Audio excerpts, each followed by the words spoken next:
Juan Guillermo Monsalve es uno de los principales testigos sobre la conformación del bloque Metro de las Autodefensas que, según ha dicho, empezó en la hacienda Guacharacas, que fuera de la familia Uribe Vélez.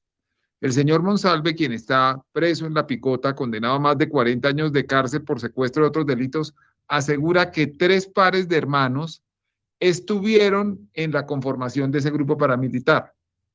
Juan Guillermo Villegas Uribe y su hermano Luis Alberto Villegas, alias Tubo. Los hermanos Gallón Henao, tristemente célebres por el asesinato de Andrés Escobar. Un trabajador de ellos asumió toda la culpa y ya está en la calle. Y los hermanos Santiago y Álvaro Uribe Vélez. El señor Monsalve ha sostenido la misma versión por 12 años. Buenos días, señor Juan Guillermo Monsalve. Para empezar esta conversación, le pedimos que nos cuente qué sabe de la conformación del bloque Metro.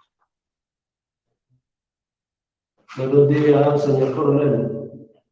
Eh, pues para los años 90, cuando se empezó, se empezó fue por unos problemas que tuvo Santiago Uribe, y cuando eso estaba también en campaña Álvaro Uribe para la gobernación de Antioquia, tuvieron un problema con un guerrillero que llamaban Darío Granda.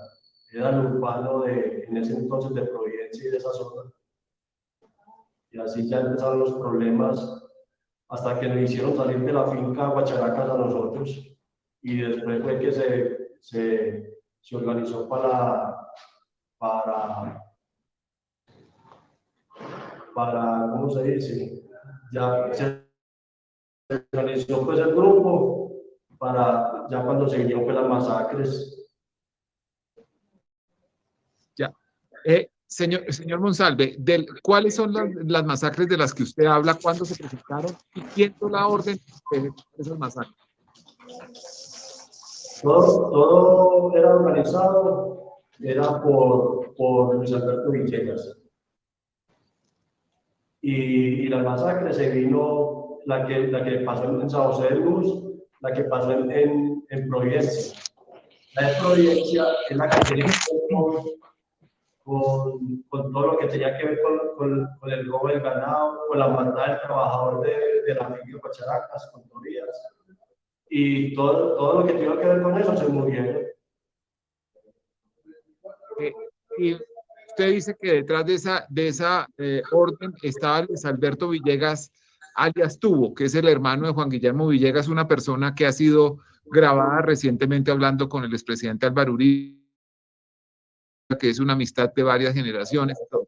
Yo quiero preguntarle exactamente qué le consta a usted del papel de Santiago Uribe Vélez y de Álvaro Uribe Vélez en estos hechos. Que Santiago Uribe estuvo presente allá como, si no estoy mal, 2 o 3 ocasiones. Y que Luis Alberto Villegas tenía comunicación. Y, por ejemplo, dice Álvaro Uribe que él vendió la finca, ¿no? La finca fue una de las condiciones para mi papá ir a la finca, tenía que cambiarle el nombre del propietario a la finca y se puso a nombre de los hermanos Gallones. Pero, por ejemplo, el ganado que había en la finca era a utilidad y era de Santiago Gallón. Y si la finca era Santiago Gallón, porque los ganados tenían que estar a utilidad. La finca era de los Uribes, sino que mi papá fue una de las condiciones que pidió para volver a la finca, que le cambiaran de nombre a los propietarios, porque como lo hicieron salir porque pertenecía a los hermanos Uribe, esa condición la puso mi papá antes de llegar allá. ¿Y cuál era la relación entre los Uribe y los Gallón Henao? Pues ellos siempre han tenido una buena amistad, siempre. Ok. ¿A usted particularmente le consta la participación de Álvaro Uribe Vélez en esos hechos ilícitos? ¿Usted lo vio allá? Por ejemplo, la finca no era de Santiago, no era de Luis Alberto Villegas, la finca no era de Santiago Gallón. Ellos no van a comprar un problema de otro. Ellos están haciendo el favor. Ellos llegaron allá para hacer el favor a Uribe para recuperar la finca. Sí, señor. Entiendo lo que me dice, pero particularmente le quiero preguntar, ¿qué le consta a usted en relación con el papel personal de Álvaro Uribe Vélez en estos hechos? Pues en que él tenía la comunicación con Uribe, con Luis Alberto Villegas, y cualquier cosa que necesitaba así. Por ejemplo, el grupo que llegó de Urabá, en ese entonces Autodefensas Campesinas de Corzo de Urabá, prestaron la seguridad a mi papá, los que estábamos allá en la finca al principio. A nosotros nos coge la guerrilla en un descuido de ellos. Y cuando eso, Luis Alberto llama a Uribe y le dice que pues, no es como si no era suficiente esa seguridad para nosotros, la que tenía, la que tenía, y reforzaron con ejército, andar en conjunto. Y en eso estaba un sargento Jorge Hernández Arias Palagua, que le tocó renunciar del ejército por vínculos con paramilitares y por masacre. Algunos testigos llevados al proceso actual. El proceso actual no es el de la conformación del bloque Metro de las Autodefensas, sino es un proceso, digamos, derivado de eso por soborno de testigos, entre otras cosas, usted como testigo, y fraude procesal. Algunas declaraciones presentadas en este proceso contra Álvaro Uribe han afirmado que nunca hubo paramilitares en Guacharacas. Es más, dicen que ni siquiera en esa zona hubo paramilitares. ¿Usted qué dice ante esas declaraciones? No, están mintiendo. Ellos están mintiendo. Lo que están hablando lo que les conviene a ellos. Pero, por ejemplo, Miguelito dice que nunca vio un grupo armado allá. Y cuando nos cogió la guerrilla, y papá y a mí, ahí va Miguelito también. Fue uno de los que nos cogió la guerrilla. ¿Cómo se tomó las represalias en ese momento también del día que nos cogió la guerrilla a nosotros? Ese fue la causa de la guerrilla en ese entonces. Y Miguelito, ¿cómo va a decir de que no había grupos armados si de una se llenó de eso? Señor González, usted dice fue el acabose de la guerrilla. Le quiero preguntar particularmente por una persona que usted nombró que se llama Darío Granda, que conocían con el alias de Darío Gigante. ¿Qué pasó con esa persona? Él se mató, a él se mató, bueno, resulta que para el tiempo de las masacres, a él lo capturó el ejército. Y él se salvó para cuando se entró en la primera masacre.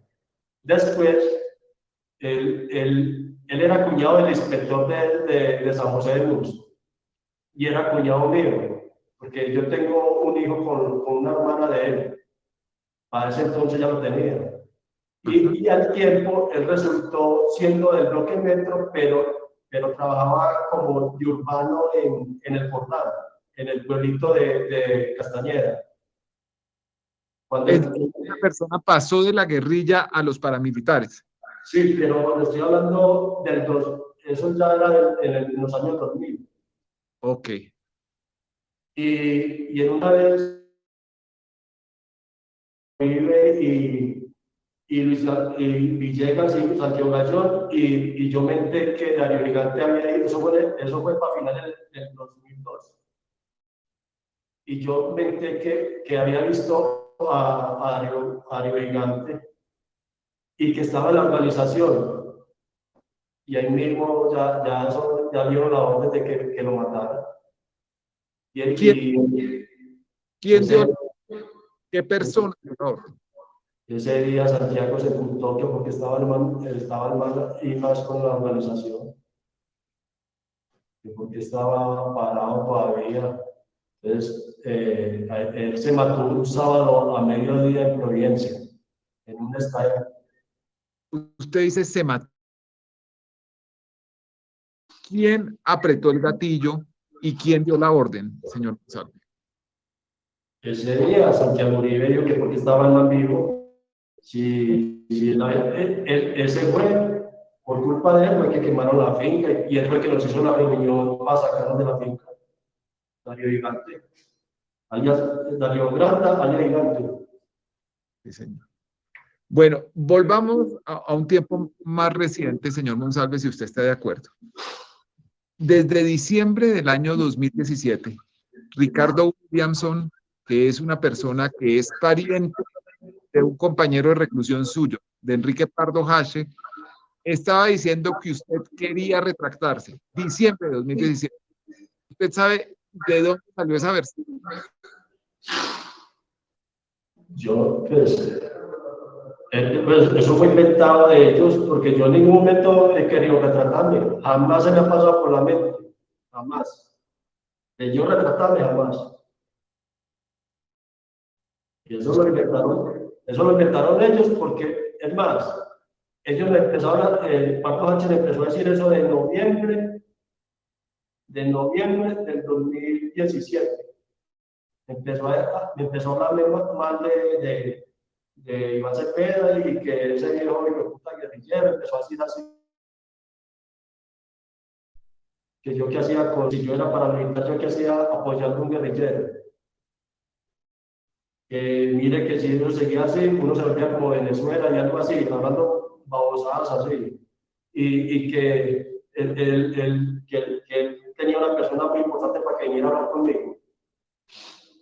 Pero Eso en noviembre de 2017 empieza a suceder. ¿Y usted qué le decía al señor Pardo Hache cuando le decía ese tipo de cosas? No, yo le decía que no, que yo no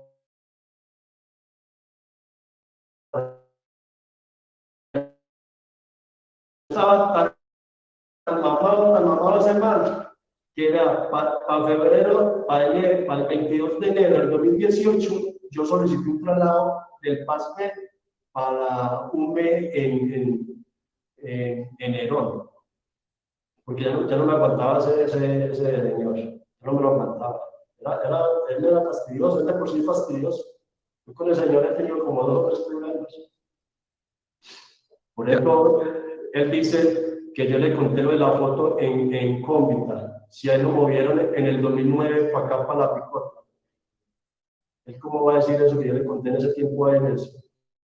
No, son mentiras. Ok.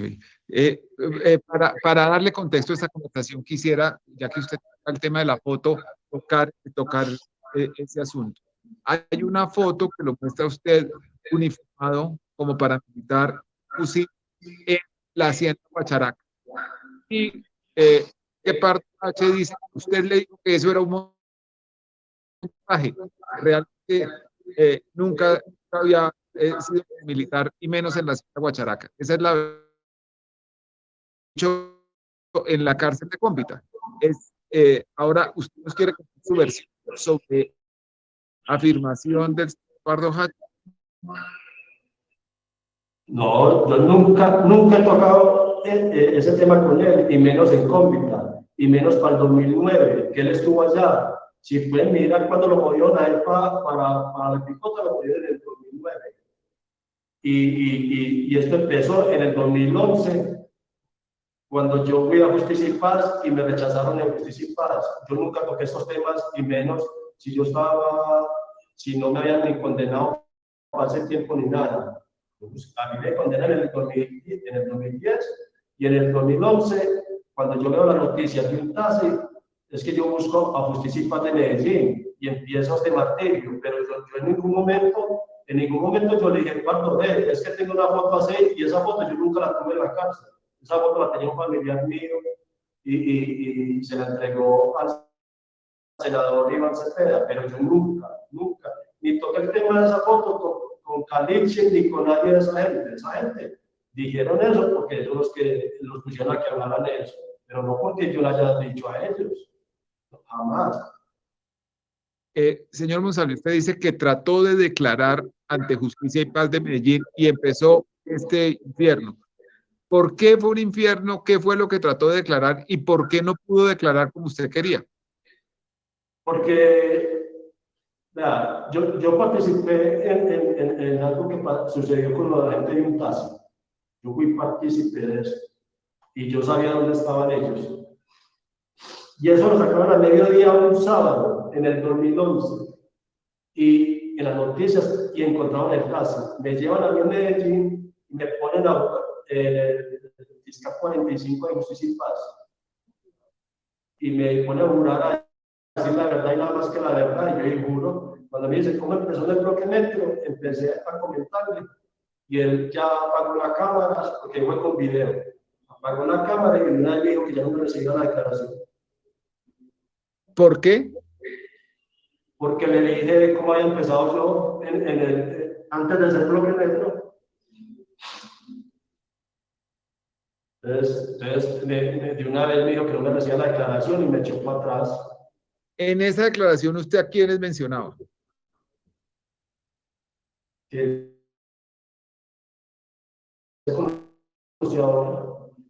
a los hermanos Uribe, a los Gallones y a los Villegas. Ahora volvamos al año 2017. ¿Cuándo retractarse de su declaración de Álvaro Uribe? No, yo siempre las he tenido. Antes yo renuncié a esto en el 2013. Renuncié de que no volvía a salir a una diligencia, porque cuando yo iba a hablar y iba a tocar como de masacres, que por la manera que yo tengo, me decían de que, ante la corte, de que podía ser usado en mi contra. Entonces me decían, por acá no, porque si dice eso, es usado en su contra, entonces se perjudica a usted y uno como funcionario no lo podemos dejar perjudicar. Tenemos que hacer, yo dije, que no me volvieran a llamar a eso si uno tenía que andar concisada en la declaración, que por aquí sí, por acá no. Y después de poner una hora a uno decir la verdad. Entonces yo renuncié a eso en el 2013. Pero antes de eso venían a decirme pues, que no siguiera con el caso. Y ya cuando se presentó eso en el 2003, en el 2017,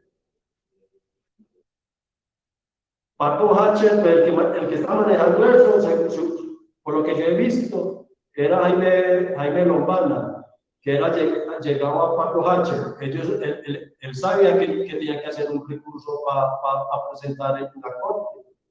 Yo no sabía nada de eso, y a mí ¿qué me beneficia? Yo retratarme sí o no. Yo no necesitaba retratarme ni nunca he buscado eso. Ni me buscaron es porque yo lo necesitaba, no porque yo necesitaba retratarme ni nada de eso.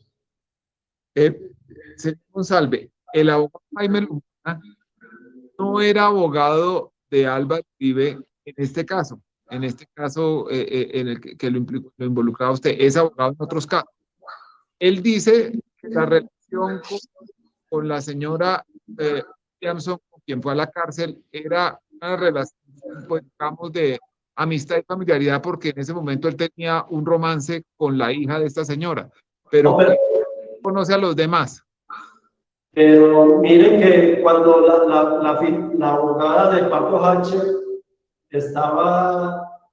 pedía ser víctima o quería entrar al proceso, ella dice que Jaime Lombana es un mentiroso, que porque la que le llevaba el proceso de salud era ella y no él, y que ella lo tenía muy adelantado, así que él estaba mintiendo. Sí, recuerdo, es la doctora Laura Valentina, no recuerdo el apellido, pero sí. Y ella también dice que que Jaime la citó a ella y que estaba con la novia en la oficina para decirle que pidiera de entrar a Paco Hacher a la G. Sí, Laura Valentina Muñoz, si recuerdo bien. Sí, creo que es una declaración que no se ha explorado, pero ya va a llegar el momento en que vamos a hablar de esa reunión en la sala de visitas, en ese comedor, en la picota, en donde se sucedieron los hechos. Pero básicamente, Lombana sostiene que él solo tenía esa relación familiar y casual y que fue casi que por un gesto humanitario ver a Pardo Hache y que eso nada tenía que ver con usted. Él no intentó nada con usted, ni lo saludó directamente, ni habló con usted, ni nunca ha hablado con usted por fuera de una declaración que dio después usted en el Consejo Superior de la Judicatura o en la sala disciplinaria, alguna de esas instituciones. No, no, es que es verdad, él no habló conmigo, pero es una forma de presionar, porque yo vea que eso es también seguridad a mi compa, que yo me retratara. Eso, sino que la fiscalía se hace los locos con el tema, pero es una forma de presionar para que uno se retrate. Bueno, ¿cuándo empezaron las comunicaciones? ¿Cuándo supo usted que Diego Cadena iba a ir a la cárcel? Más o menos, si no es mal, que salió, que le iban o sea, él empezó que iba a ir a alguien muy importante a visitarme al pasar. Y eso fue en noviembre. Y cuando ya estaba a punto de que como que le editaran lo que es a Uribe, lo de la Corte Suprema, ya como antes de eso me dijeron de que si se iba a recibir a un abogado de parte de ellos. Cuando ya ellos me dicen a mí, cuando Paco Hacho me dice a mí que bueno, que ya está un abogado para que va a bajar a hablar con él, yo ahí fue donde yo le informé al señor Iván Cepeda. Ya, ¿cuándo surge la idea de conseguir un reloj con una cámara espía para grabarlo? ¿De quién surge esa idea y cómo le llegó a usted el reloj? Vea, lo que pasa es que Paco Hache llamaba de un teléfono de un señor Manuel Salvador Ospina, allá por el 5. Yo hablo ya, por ejemplo, el tema de él porque él ya murió. Entonces, él es el que mata a Carlos Castaño, o el 5. Okay. Bueno, y resulta de que entonces, como él era autodefensa, Paco Hache pensó que si le decía a él que me dijera a mí que bajara allá, y Paco Hache llamaba el teléfono de él. Entonces, resulta de que él me dice que no, que pilas con bajar allá porque me van a trampear, que me necesitan colocar al frente de una cámara para que sea la palabra de ellos contra la mía, que no baje porque me van a poner una trampa. Le advierte el señor Manuel Salvador Ospina. Sí, señor. Ok. Entonces, ahí yo iba bueno, si es así, yo mando a el reloj. Ya, así yo hubiera bajado a hablar con ellos. Uno hubiera bajado, el problema hubiera sido igual. Porque ellos son así, ellos siempre es con mentiras y con de todos los montajes para perjudicar a la persona. A las buenas o a las malas. Entonces, yo por eso hice el tema del reloj. ¿Cómo se le ocurrió lo del reloj? ¿Usted cómo sabía que existía ese reloj que se podía grabar clandestinamente? ¿Cómo fue esa idea? Me parece que lo buscamos por Mercado Libre. La idea fue como si fuera un lapicero o en qué se podía firmar y algo así. Y yo vi que el reloj era como mejor para eso. Ok. ¿Y a quién le encargó que lo comprara y que se lo mandara a la cárcel? A ella. No, uno así de momento, la única confianza era de ella. Uno ahí no puede confiar en nadie. En ese momento, Deyanira Gómez era su esposa. Sí, señor. Y usted le pide que lo compre y que se lo mande a la cárcel. ¿Con quién lo mandó? ¿Quién le enseñó a usted a manejar ese reloj? Ella lo compra y me lo mandó con el abogado Héctor Romero. Que pues, según ella era de confianza de ella. Cuando yo bajo de abogados, que me mandan a llamar, el 22 de febrero del 2018, Cadena y Romero ya estaban sentados en la mesa. ¿Y quién los había presentado? ¿Por qué sabía que tenía que hablar? No sé, ya estaban ahí sentados en la mesa. Y en ese momento era Romero quien tenía el reloj con él. Sí, señor. El Romero lo tenía puesto. Lo tenía puesto en su muñeca. Sí, señor. Ok. Entonces empezamos a hablar y hablamos de lo de la G, cuando eso el reloj estaba apagado, hablamos de la G, de la entrada a la G, hablamos de justicia y paz, y resulta de que yo le dije a Diego, antes, hágame un favor, denme unos minuticos, yo pido la asesoría aquí con el abogado, ¿cierto? Pero yo era porque en verdad habíamos hablado de un tema que era interesante para el reloj, y entonces el abogado se paró en la mesa y se hizo a un lado. Entonces el abogado, Diego Cadena, se paró y se hizo en otra mesa. Y el abogado Romero cogió los papeles y me decía, vea, que muchas saludes de Yanira, los papeles eran como un simulacro, los papeles eran hojas en blanco. Y que muchas saludes, y yo le y lo del no me lo pase acá, pásenmelo en el baño. Y así fue. Yo salí para el baño y él también. ¿Y en el baño se lo entregó? Sí, señor.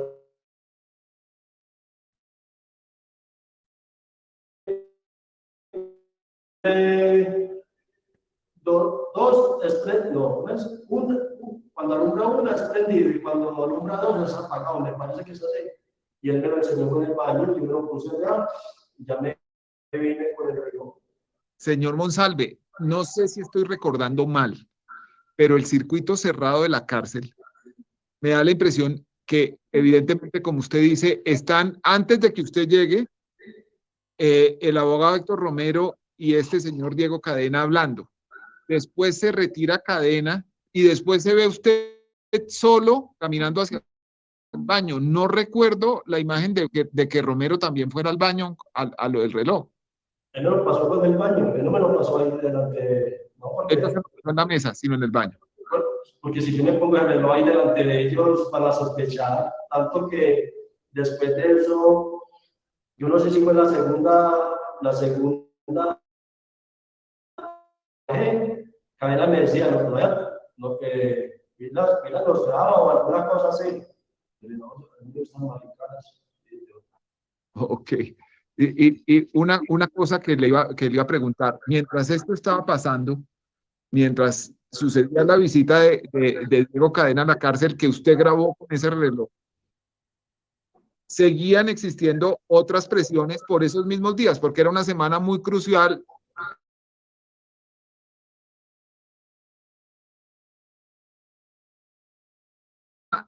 El término para presentar un Álvaro Uribe en la Corte Suprema de Justicia. ¿Qué otras presiones recibió usted durante esa semana?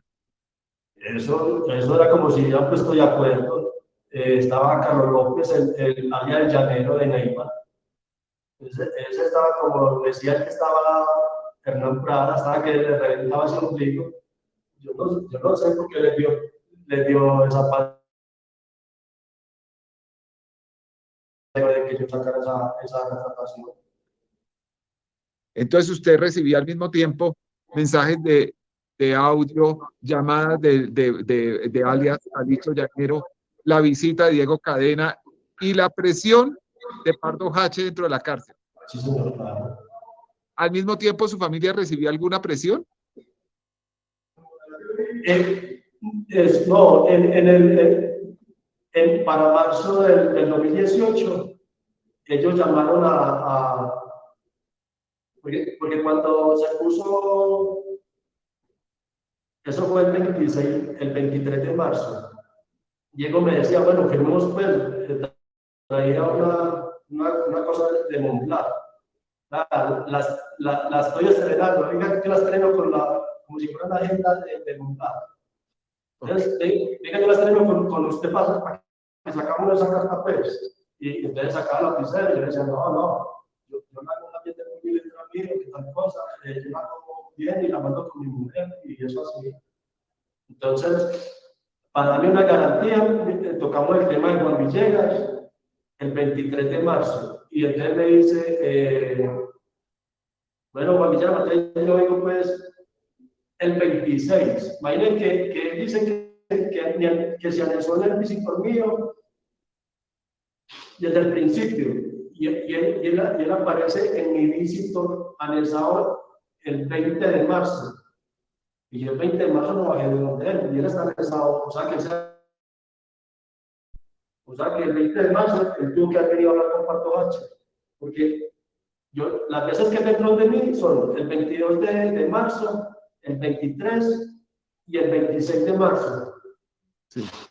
Todos los días. Ellos fueron, para la garantía, fueron donde supuestamente cuadraron con Juan Villegas y ya le hicieron una llamada a mi mamá que para que yo ya sí me sintiera tranquilo de hacerlo de la retratación.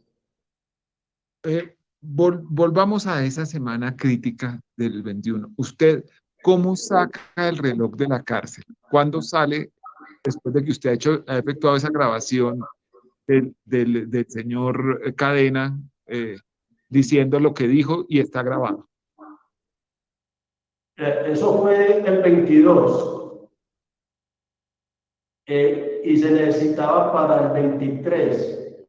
Según ellos, necesitaba la retratación para el 23. Yo el reloj, creo que lo mandé, el reloj lo mandé con la visita el día 25, me parece.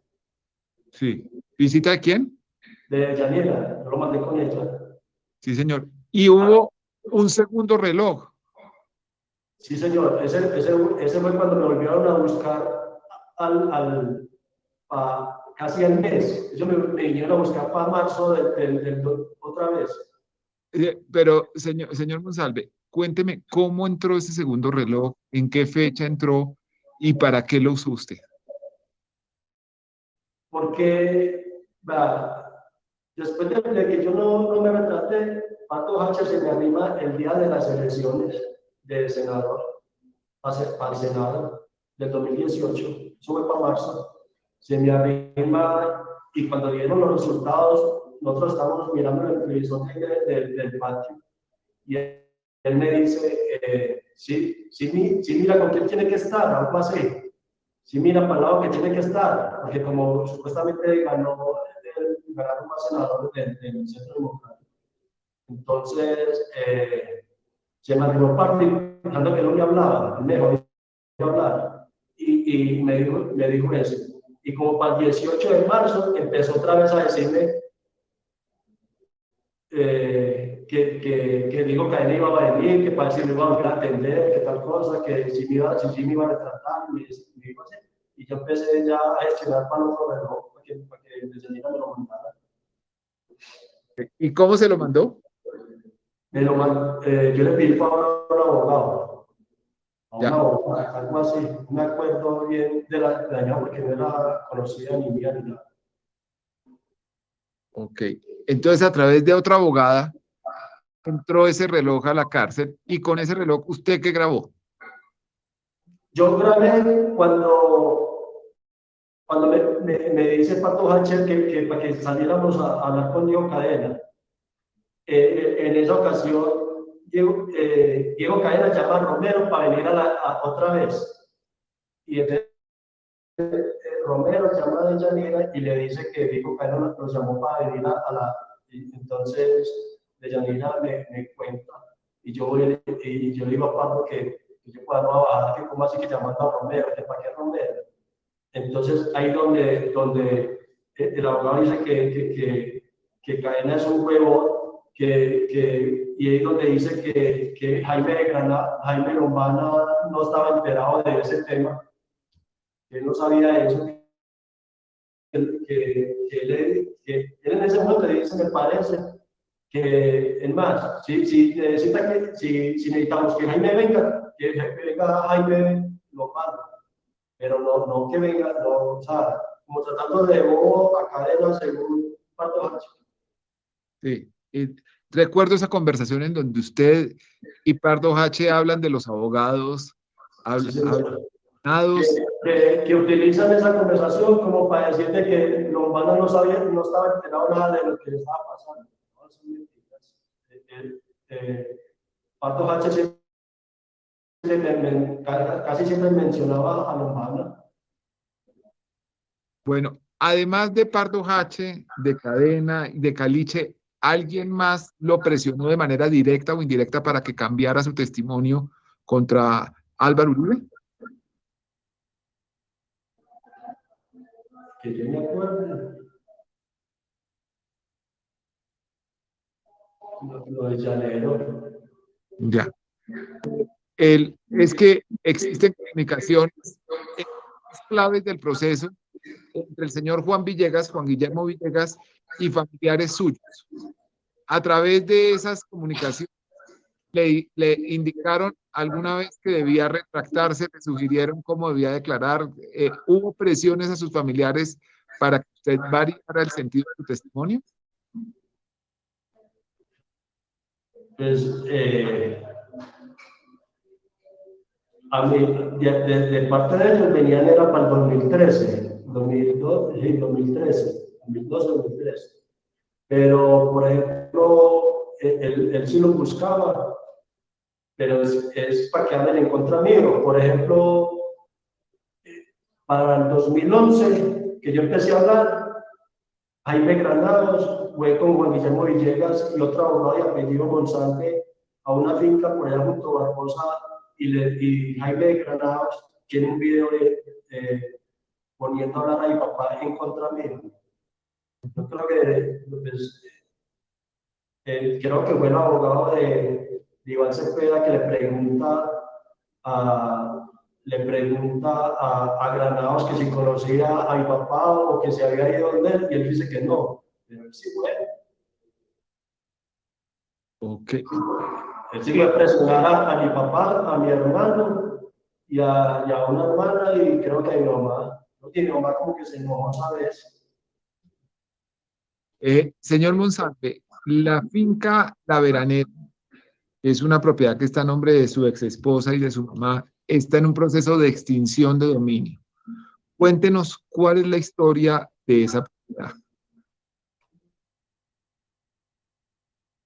Mira, cuando resulta de que mi papá tuvo un problema por ahí con un familiar que trabajaba con él y fuera de eso como que eh, eh, cuadraba como que carbón.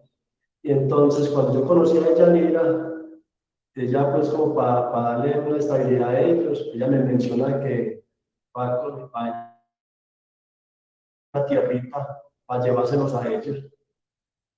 Y ella compró la tierrita esa y de una vez le dijimos que a mi papá que me fuera pues para allá. Además, mi papá acompañó a Yanira cuando ella fue pues fue a hacer los documentos porque Yanira negoció esa finca con alguien que le ayudó a vender Una persona, uno de los vendedores, a presionarlo a través del teléfono, identificándose con otro nombre. sí, señor. ¿Por qué Pero, lo pero en ningún momento yo le dije a él que la negociáramos ni nada, no, no. Pues yo como marido de ella le estaba ayudando a ella en qué sentido, en que si le pasaba, él mantenía un embargo por la DIAN. Yo le decía a la que se pusiera al día con lo de la DIAN, es más, le dije a él, porque Yanira me dijo que si quería, ella prestaba los 20 millones que él le debía a la DIAN y que le pagara los intereses a ella. Porque es que una cosa era, si le pasaba algo a la persona esa, de Yanira perdía la propiedad. Entonces, eso es lo que me decía ella. Yo le decía a él que pusiera pues al día rápido con eso, porque ya iban como 2 años. Esa finca no es que, no, si habla como decía el hijo de Uribe, esa finca fue entregada que para que yo no haga mal de él. No, esa finca la negoció ella, no me acuerdo si en el 2016, 2015, algo así. Pues, en ningún momento yo estaba en diligencia ni nada de eso. Señor Monsalve, ¿qué nombre usó usted para llamar a la persona a decirle que se pusiera al día con la DIAN o que hiciera los trámites para que la propiedad a nombre de su esposa y de su mamá se legalizara? Yo no me acuerdo, pero que yo, pues que yo le haya dicho a él de otro nombre, no, pues, yo lo llamé como Juan. ¿Tiene usted más propiedades, señor Monsalve? No, señor. No, Eh, no. en algún momento se habló de unas minas. ¿Usted tiene alguna relación con minas cerca de su lugar de nacimiento? Lo que pasa es que uno allá es muy fácil hacerse a un puesto o a un medio puesto en algo que uno ponga o patrocine un trabajador. Entonces, por ejemplo, si la mina no sirve y se acaba, ya uno pierde eso, ¿cierto? Y yo estaba patrocinando para una minita, pero no tengo mina ni nada de eso. Señor Monsalve, usted ha seguido las audiencias del caso de Álvaro Uribe. ¿Cuál es la impresión sobre el trabajo que está haciendo el fiscal Javier Cárdenas? Señor, Y que le preguntaba al señor Monsalve que si usted ha visto las audiencias públicas en el caso de Álvaro Uribe y si es así, ¿cuál es la impresión que usted tiene del trabajo del fiscal Javier Cárdenas? no, pues el fiscal Javier Cárdenas está haciendo el papel de Racumino o de Paco Hacher, porque el llanero y el abogado Hugo Tobar, que eso lo dijo Hugo Tobar, dijo de que habían sacado el proceso mío del Caquetá y se lo entregaron a Jaime Granados, dijo el abogado Hugo Tobar de Neiva. Y según este fiscal, dijo que Llanero era muy amigo mío, porque si era amigo mío, que si era amigo mío, que porque fue a sacar el proceso para entregármelo a mí. A mí nunca me lo entregó. Y yo nunca lo mandé en asuntos de este. ¿No? Se lo entregaron fue a Jaime Granados. Es más, imaginen que me investigó con la cédula y termina en 31 y la cédula mía termina en 71. Y cuando él vio los documentos, miró los documentos que yo mandé a la G, pues, él hace una pausa donde se dio cuenta de que la cédula estaba mala, él me pedía la cédula mala. Si no me tiene bien identificado, estamos yo por eso, imagínense. Entonces, ese fiscal está haciendo papel de Racumín, de Paco Hacho, haciendo favores. Señor Monsalve, uno de los aspectos más controversiales del proceso de las audiencias que acaban de pasar en este proceso, es la transcripción que la Fiscalía hizo de la grabación del reloj, porque es totalmente distinta a la que había hecho la Corte Suprema de Justicia, cambia el sentido, un reportaje de La Silla Vacía dice que es absolutamente contraria casi a la transcripción de la Corte Suprema de Justicia. ¿Qué opinión le merecen a usted esas diferencias? No, él es el que está cambiando las cosas porque si la Corte saca una cosa y él quiere mostrar otra, es porque él las quiere cambiar a favor del defendido de él. El defendido del fiscal. Del fiscal, claro. Bueno. Porque hay una cosa, de Yanira ni yo teníamos malas intenciones de manipular eso como cualquiera. ¿No? Es que digo una cosa, donde yo no hubiera grabado eso, nada de lo que yo diga sin el reloj es válido para él. Y el reloj lo quiere descalificar también. Entonces, imagínense, y en ningún momento de las grabaciones que están, yo estoy llorando, suplicando, retratando. Y yo veo que ahí está Paco Hacher, que desesperado para que me retrate. No decía pues que la izquierda ya no era nadie y que y que Pedro y que Iván se te iban para abajo ya, había más. ¿Ves? Porque dicen, y las palabras me las ponen, me las ponen como si yo lo hubiera dicho cuando estábamos solos. No, yo jamás me expresé mal de Iván Cepeda delante de ella y no tengo por qué.